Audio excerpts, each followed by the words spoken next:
how to change canva.com account password or canva.com account password recovery. So let's get started with the tutorial.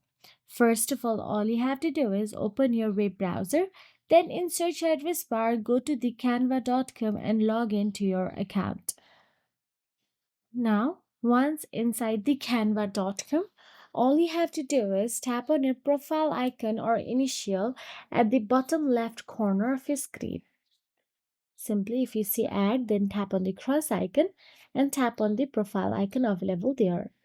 Then from there, tap on the settings and navigate to the Canva settings. Inside settings, at the left hand side, you can see login option available. Tap on it.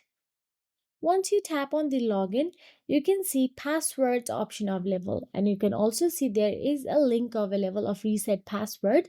Simply tap on it and navigate to that link.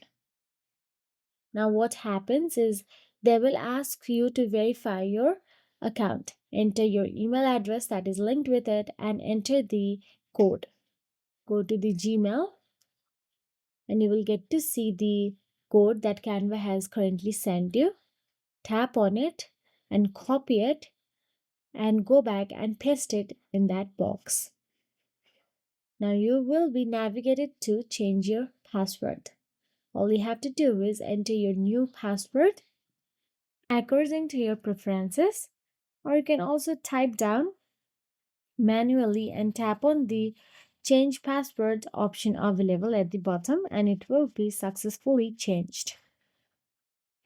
And that is it. Again, you will have to log into your Canva account using your new password. And if you found this video helpful, please like, share, and subscribe our channel. And thank you so much for watching.